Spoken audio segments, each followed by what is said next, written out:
Hello and welcome back.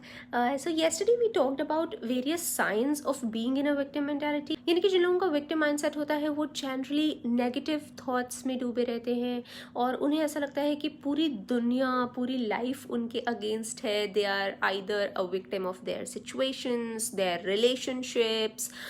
Some people think that they are a victim of their own destiny, यानी कि उनकी किस्मत ही खराब है. So they kind of keep blaming the other person, the other situation. And they always feel कि चीज़ें उनके control में नहीं है. And today what I want to talk about is how to get out of this mental space and how to get control over your life. So now once you have found out कि हाँ ये चीज़ें शायद हो रही हैं मेरे life में जिनसे मैं रिलेट कर पा रही हूँ या कर पा रहा हूँ, the next step to do is to start taking responsibility. Okay, this is very important.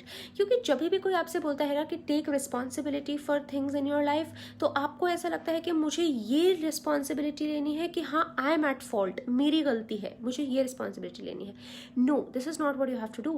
Because अगर आप ये बोलने लग जाओगे हर चीज़ के लिए कि हाँ मेरी गलती है, मेरी वजह से हुआ है, then you again start getting into a victim mindset because you will be self-sabotaging yourself. आप self blame में चले जाओगे और फिर you get into that trap of low self-confidence, low self-esteem, I am good for nothing, मेरे बस का तो कुछ है ही नहीं, sort of things. When we say take responsibility, be accountable for things that are happening in your life, it means that you have to shift from a state of powerlessness to a state of having a lot of power. आप इसको ऐसे समझो, for example कोई बच्चा है और जिसकी upbringing उतनी अच्छी नहीं हुई, उसके पेरेंट्स उसकी तरफ उतने अच्छे नहीं है या फिर उसके फैमिली के सिचुएशंस ऐसे हैं जिसकी वजह से उसे एज अ विक्टिम फील होता है कि मैं कुछ भी लाइफ में इसलिए नहीं कर पा रहा क्योंकि मेरी फैमिली खराब है. या फिर कुछ लोग ऐसे होते हैं कि मैं लाइफ में कुछ भी इसलिए नहीं कर पा रहा बिकॉज मेरा हस्बैंड मुझे करने नहीं दे रहा. मैं लाइफ में कुछ भी इसलिए नहीं कर पा रहा क्योंकि मेरी वाइफ हमेशा कंप्लेन करते रहती है. So now imagine these people, these persons, वो कितना पावरलेस हेल्पलेस फील कर रहे हैं इन देयर सिचुएशन क्योंकि उन्हें ऐसा लग रहा है कि वो कुछ भी नहीं कर सकते unless the other person changes, right. क्योंकि वो ये मान के चल रहे हैं कि जो भी उनके लाइफ में हो रहा है वो दूसरे बंदे की वजह से हो रहा है, दूसरे सिचुएशन की वजह से हो रहा है, एक्सटर्नल फैक्टर की वजह से हो रहा है. तो जब तक वो चेंज नहीं होगा तब तक उनकी लाइफ भी अच्छी नहीं होगी. तो आपको ये स्टेट शिफ्ट करनी है into a state of having that power, owning the things that you have to do in life. जो भी आपको लाइफ में अचीव करना है, you are responsible for it. तो आपको ये सोचना है कि ठीक है मेरी फैमिली ख़राब है, ठीक है मेरा हस्बैंड मुझे नहीं करने दे रहा, ठीक है मेरी वाइफ हमेशा कंप्लेन करती रहती है, बट मैं इसको कैसे हैंडल कर सकता हूँ, मैं इस सिचुएशन में क्या बेस्ट पॉसिबल कर सकता हूँ. कुछ चीज़ें तो डेफिनेटली होंगी ना जो मैं कर सकती हूँ. ऐसा तो नहीं है कि कुछ भी नहीं कर सकते आप. अगर 10 चीज़ें आप करना चाहते हैं उनमें से 6 चीज़ें शायद आप नहीं कर पा रहे because of external situations, agreed, but 4 चीज़ें डेफिनेटली ऐसे होंगी जो आप कर सकते हैं. लेकिन जो लोग विक्टिम माइंडसेट में होते हैं ना, वो 10 की 10 नहीं करते because they only keep thinking about कि वो क्या नहीं कर सकते, क्यों नहीं कर सकते. And that is the problem.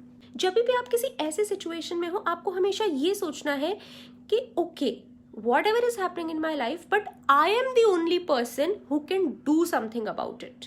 So I have to do, right? दूसरा काम आपको जो करना है, और इस पे मैंने एक बहुत डिटेल्ड वीडियो भी बनाई है, आप देख सकते हो, लिंक यहाँ आपको मिल जाएगा, कि आपको अपने क्यों वाले क्वेश्चंस, यानी why is this happening with me, why is everyone rude to me, why are things not good for me, इनको कन्वर्ट करना है into what, मैं क्या कर सकता हूँ. So you have to convert your state of thinking कि क्यों हो रहा है ये सोचने की बजाय you have to shift it towards an action, a future looking approach कि मैं क्या कर सकता हूँ in this situation.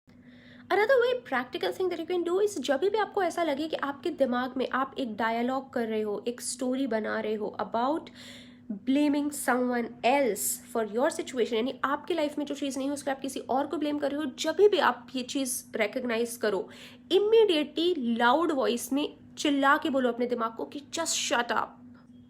ऐसे बिहेव करो अपने माइंड के साथ जैसे वो एक सेकंड पर्सन है. अगर कोई दूसरा बंदा आपके सामने सोचो हर टाइम क्रिप करता रहे, कंप्लेन करता रहे, वाइन करता रहे कि मेरे साथ तो अच्छा नहीं हो रहा है, तो आप क्या कहोगे उससे? आप उससे सीधे ये होगा, नहीं यार बस करो यार, क्या हर टाइम कंप्लेन करते रहते हो, at least do something about it. That same thing you have to say to yourself, to your mind, to your thought process, and you have to change that internal dialogue जो आपके दिमाग में चल रहा है ना कि नहीं पूरी दुनिया मेरे अगेंस्ट है, उस डायलॉग को थोड़ा सा चेंज करो यार. There are millions and millions of people and things in the world. It is not only about you.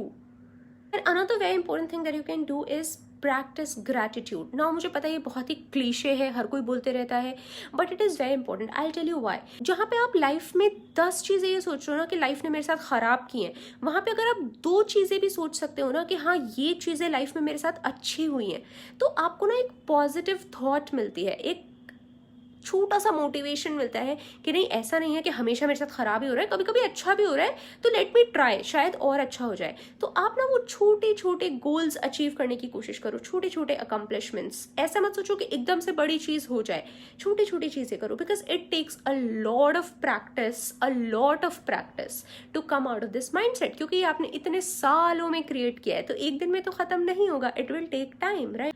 And what you can do is, जब आप ऐसे वाले सिचुएशन में हो ना कि बहुत ही नेगेटिव हो, अभी कुछ समझ नहीं आ रहा, एट दैट मोमेंट ओके ये थोड़ा अजीब है कि जब मैं खुद ही ऐसी सिचुएशन में हूँ कि मैं अपने लिए कुछ नहीं कर पा रहा हूँ तो किसी और के लिए क्या करूँ, but try doing this. Okay, try to help someone else in that situation. जब आप किसी और की मदद करने की कोशिश करते हो, किसी और के लिए एक छोटा सा काइंडनेस का कोई एक्ट करते हो, तो पता है उससे क्या होता है, आपको ना हीरो जैसा फील होता है आपके दिमाग में. You feel okay I am also capable of doing something for someone, and that gives you some power back into your life which you can further use to get more power on your own life, more control on your own life. So that's all I want to talk about today. See you guys tomorrow. Toodles.